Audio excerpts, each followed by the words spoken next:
The red and blue lights rippled across the water's surface as I tightened the last cleat hitch on my boat. The night air was calm, but the sound of boots echoed steadily down the dock. 2 police officers approached, their silhouettes cutting sharply against the glow from the patrol car. The taller one, Officer Martinez, cleared his throat before speaking in that steady official tone only seasoned cops have. "Excuse me, sir," he said. "We received a call about trespassing and unauthorized docking here at the marina. I didn't even have to guess who'd made the call." My eyebrow lifted slightly as I caught a glimpse of platinum blonde hair and crossed arms at the shoreline. There she was, Patricia Hendricks, or as everyone around Sunset Shores called her, Karen.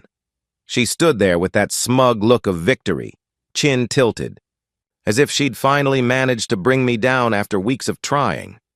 But before I tell you what happened that night, I need to rewind to explain exactly how I ended up with police officers confronting me over a boat I legally owned. 3 months earlier, I bought a waterfront property in the Sunset Shores subdivision. The place was a dream. Open water views, classic craftsman-style design, and quiet sunsets that looked like they were painted for postcards. But the real treasure wasn't the house. It was the bonus that came with it. A 51% ownership stake in the Sunset Marina, which sat right beside the property. The marina wasn't just a dock, it was history. Built over 40 years ago by an old-timer named Frank Morrison, it had survived hurricanes, development booms, and more HOA meetings than any sane man could handle. Frank was sharp. He'd kept majority control of the marina even as the neighborhood sprang up around it. When he passed away, his estate attorney reached out to me with an offer that, frankly, I couldn't refuse. Now, enter Patricia Hendricks, the self-appointed queen of Sunset Shores. For 7 long years, she'd ruled the HOA like a tiny empire, enforcing every petty regulation with an iron fist wrapped in pastel stationery. She decided who got to park where, what color your shutters could be, and, apparently, who deserved access to the marina. Patricia's power trips were legendary. She once measured her neighbor's grass with a ruler to issue a citation, and she'd written someone up because their wind chimes were too melodic. Her control issues were almost an art form. My first run-in with her came the very week I moved in. I was still surrounded by boxes when she appeared at my doorstep with a plastic-wrapped welcome basket and a 3-inch binder under her arm. Her smile was tight and sugary. "Welcome to Sunset Shores," she said, voice oozing politeness. "I took the liberty of highlighting the most important HOA rules for you. Pay special attention to sections 4 through 17. Those cover our watercraft regulations." I thanked her, took the binder, and set it aside. I figured I'd get around to reading it after unpacking. That, apparently, was my first mistake. See, Patricia didn't like being ignored. When I skipped the emergency HOA meeting, she called to discuss new resident integration. She took it as a personal insult. But things really blew up the first time I brought my boat down to the marina. It wasn't some flashy yacht, just a modest 24-foot cabin cruiser. She was clean, sturdy, and reliable, my pride and joy. As I backed the trailer down the ramp, Patricia materialized out of thin air, clipboard in hand, like some sort of bureaucratic phantom. "Excuse me," she barked. "You can't launch that here without HOA approval." I calmly explained that I lived at 47 Waterfront Drive and that my property included marina rights. Her face twitched, cycling through shades of pink and purple. "That doesn't matter," she snapped. "All watercraft must be approved by the HOA board before entering our marina." That's when I dropped the first bombshell. With the smallest possible smile, I said, "Actually, Patricia, I don't just have marina rights. I own 51% of the marina itself. I bought it along with the Morrison property." For a moment, she froze. The look on her face was priceless, part disbelief, part fury. But I should have known that was just the beginning. Over the next few weeks, Patricia went on the offensive. She launched a full-scale campaign that would have made a politician proud. Every day, a new email blasted out to the HOA mailing list with sensational subject lines like, "Unauthorized vessel threatens community standards," and "Property values at risk from negligent boat owner." She organized what she called informal gatherings near the dock, where curious neighbors happened to stroll by while I worked on my boat. They'd shake their heads and whisper about declining neighborhood standards. Then came the official complaints to the HOA board, the City Marina Commission, and even the Coast Guard Auxiliary. Every time I responded calmly, forwarding copies of my ownership documents and the marina deed. But Patricia, she didn't back down. Instead, she doubled down. She began taking photos of my boat from every possible angle, claiming it violated aesthetic guidelines. She measured the dock distance with a tape measure, insisting I was 3 inches over the allowed line. She even hired what she called an independent marine consultant, who turned out to be her nephew with a fishing license and an attitude. The tension came to a head during the next monthly HOA meeting. Patricia stood at the podium like a prosecutor addressing a jury, gesturing wildly at a PowerPoint titled, "The Boat Problem, a Clear and Present Danger to Our Community." Slide after slide showed my boat from unflattering angles, complete with red arrows and dramatic captions. When she finally wrapped up her 45-minute presentation, I stood, walked calmly to the front, and connected my phone to the projector.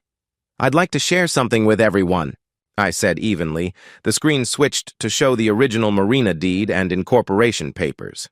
"As you can see," I explained, "the marina is a separate legal entity from the HOA. The majority owner, me, has full authority over slip assignments, approvals, and operations. The HOA has no jurisdiction here." The room fell into a stunned hush. Then came the whispers. Some of the board members looked uncomfortable, realizing they'd been siding with Patricia against a legal owner. Patricia's face went through every color of a stoplight, before settling on bright crimson. "This is impossible," she shrieked. "I've managed this marina for 7 years. You can't just walk in and claim ownership." I shrugged slightly. "I didn't claim anything, Patricia. I bought it. Deeds is on file with the county. Would you like to see the tax records?" That was the moment she snapped. 2 days later, I returned from a peaceful morning cruise to find police lights flashing at the dock. Patricia had actually called, Mumweven, reporting that I was trespassing on HOA property and illegally mooring a vessel, and that's how I found myself standing there, tightening a cleat hitch while 2 officers approached, ready to question me about my own marina. Officer Martinez listened carefully as I explained everything, scrolling through the documents on my phone. He leaned closer, studying the screen, while his partner, Officer Chen, tried not to laugh outright. It was clear they both knew what was happening here. Patricia stood a few feet away, arms crossed tight, foot tapping in irritation like she was trying to drill through the dock. After a moment, Officer Martinez turned to her and said, his voice calm but firm, "Ma'am, this gentleman owns the marina. You can't trespass on property you legally own." Patricia's mouth fell open before she quickly recovered, voice climbing in pitch as she protested. But the HOA has rules. We have standards. This violates everything we stand for." Officer Chen took a slow step forward, his expression now serious. "Ma'am, calling 911 for a false emergency is a misdemeanor. You've wasted city resources for what looks like a personal disagreement. That shut her up." Over the next few days, the neighborhood buzzed like a kicked hornet's nest. Everyone heard about Patricia's failed police stunt, and suddenly, people who'd never dared speak against her started talking. Slip renters from the marina approached me privately, one after another, sharing their own horror stories about her power trips. Tom Bradley from Unit 12 told me she once tried to ban his kayak because it was too yellow.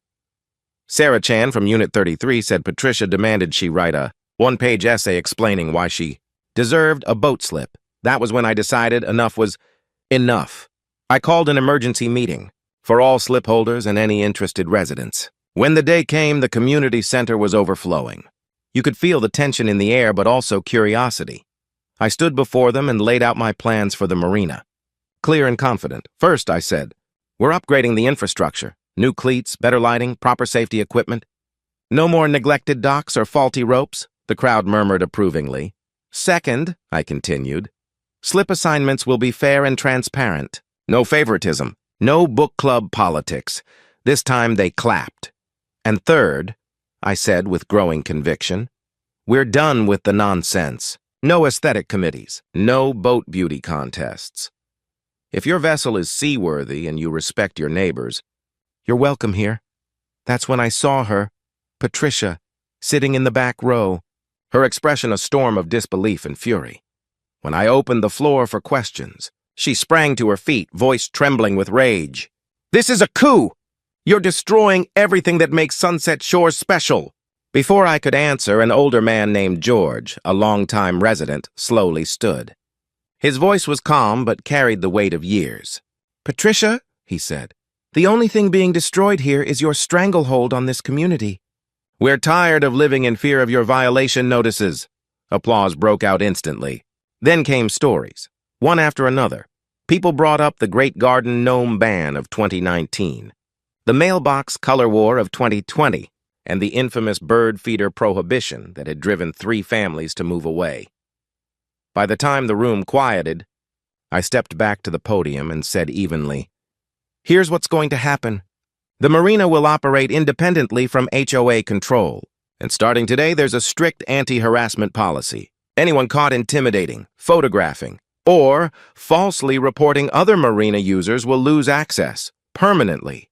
Patricia's lawyer, a nervous man named Jeffrey Williams, leaned in and whispered frantically to her. She ignored him completely. "You can't do this," she shouted, nearly shaking. "I'll sue. I'll call the state HOA board. I'll bring in the news."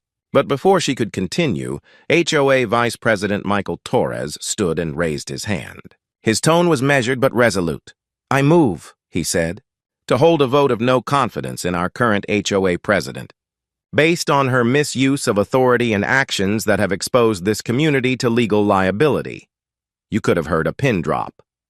Then came the votes, one after another. 17 in favor, 2 against, 1 abstention, Patricia's sister.